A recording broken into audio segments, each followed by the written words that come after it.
What is going on, everybody? Welcome back to the show. Make sure to like, comment, share, subscribe. We're going to talk about UFC 241. I don't know where to put this damn microphone, dude. Every single episode, I have to adjust this. All right, I'm going to just leave it right there. UFC 251. A lot of title fights in this card. One of the biggest cards I've ever seen in my life. Yeah, let's get started. I want to talk about the biggest fight first, just because it's probably what everybody wants to hear about. Jorge Masvidal and Kamaru Usman. I don't know how to pronounce his first name. I pronounced it wrong last video, and I got a bunch of backlash, so I'm just gonna say Usman. Usman and Masvidal. It wasn't even like. I don't even know what to say. Like. There was a bunch of toe stomping. There was a bunch of shoulder bopping. It was just grappling, and I understand that method. So Usman pretty much just grappled with Jorge the entire fight, and the reason being is because Jorge is a striker. If you watch the UFC, if you watch all the fighting like I do, you understand that you don't want to stand toe to toe with people like Conor. You don't want to stand toe to toe with people like Jorge. You don't want to stand with people like that. You don't want to grapple with people like Khabib, Nate Diaz, Usman. You don't want to grapple and strike and do certain things with certain people. You know, it's like you're going into the cage and you're just going to do strictly kickboxing with Anderson Silva. You know what I'm saying? Like, why would you want to do that? If you're fighting Anderson Silva, who's a really good kickboxer, well, then start striking with him, grapple with him. Find the weakness of any fighter and use that against them. And that's exactly what Kamaru Usman did. He grappled with Jorge, and Jorge obviously he's a good grappler. Every single UFC fighter has a moderate level of skill, but they excel in one or two skills. And Jorge's skill level is definitely not excelled in the grappling area. Jorge excels in kickboxing. Jorge excels in striking. So when you put that method in this fight the entire time, I mean, he controlled the clinch the entire time, dude. All 5 rounds, there was no contest. I mean, he was like literally clinching him against the fence the entire time. He was stomping on his toes. He was elbowing him. He was giving him a bunch of shots to the side while they were in the clinch. You know, he was hitting him with the shoulder. That's pretty much it. I'm trying to make this fight seem more interesting, but that's a huge piece of criticism that a lot of people are saying, is that this fight was boring. So I'm trying to make it sound really interesting, but that's all it was, dude. That's it. For 5 rounds, they were clinched up against that fence.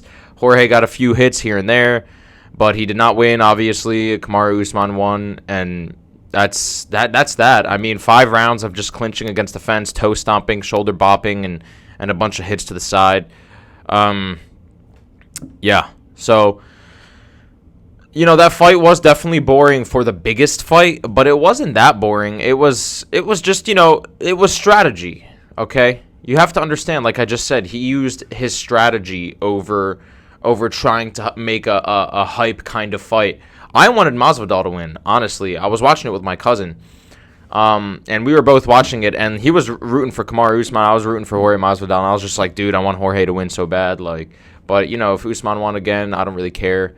So it was a boring fight. But now let's move on to the better fights. Holloway got robbed versus Alexander.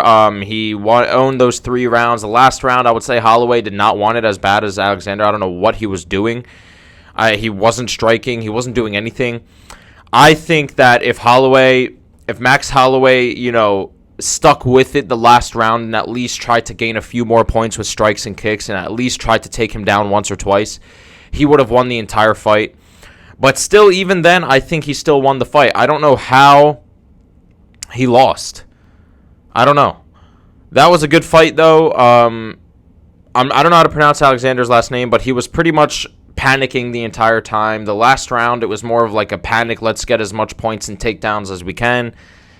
Aldo got destroyed. I don't even want to talk about that fight because Peter Yan, It's not that I didn't want Peter Yan to win. It's that I didn't have Peter Yan winning. I had Holloway winning, I had Aldo winning, and I had Masvidal winning. None of them won. Okay, the only person I got right was Rose. I wanted Rose to win, and she won. Man, I remember when I said, man, Aldo's going to win this. He lost. And I was like, Holloway's going to win this. There's no doubt. And then he lost. And then I was like, nah, all right, fine. Jorge is going to win this. I can't believe all three of my guys that I picked lost. Thank God I didn't put money on this fight, because I put money on fights and football games, and when they lose, it ruins my whole week, dude. But, yeah, I don't know. Aldo he wasn't the better fighter. He got hit to the rib while they were on the ground, and people were speculating that he break a rib or not. But even then, after that, just toe-to-toe, he just wasn't the better fighter.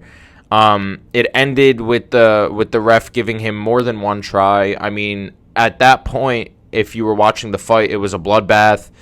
The dude was leaking blood, and you know, Peter Yan was just going in at the back of his head, dude. He was literally just nonstop throwing haymakers at the back of his head, and the ref didn't stop it. He tried to give Aldo multiple chances to get out, but he just couldn't. I don't know. He wasn't the better fighter. Overall, great card. I loved it. I do think the Kamaru Usman and Jorge Masvidal fight was not as good as people wanted it to be, but that's kind of like everything, you know. It reminds me of the Mayweather and Pacquiao fight. It reminds me of the Khabib and Conor fight. It reminds me of the John Jones and DC fight. You know, it's the fights that you don't really expect to be that crazy to end up being crazy. Like, nobody ever expected Jorge to knee Ben Askren in the head in the first 3 seconds of the fight and knock him out. Nobody ever guessed that. But when you hype up a fight, your expectations are so high, and then the fight ends up just being a regular old fight. It reminds me of the Chael Sonnen and Anderson Silva. This was back when I was like 12 years old, but Chael Sonnen and Anderson Silva had beef, blah, blah, blah. And the fights were like, people were saying the same thing. These are boring fights. Sometimes it's strategy over like a money-hungry hype fight, you know. Usman made $1 million. Jorge made like $400K. Or I think $700K or $600K. But anyway, let me know what you guys think. Make sure to like, comment, share, subscribe, and I'll see you guys next time. Peace out.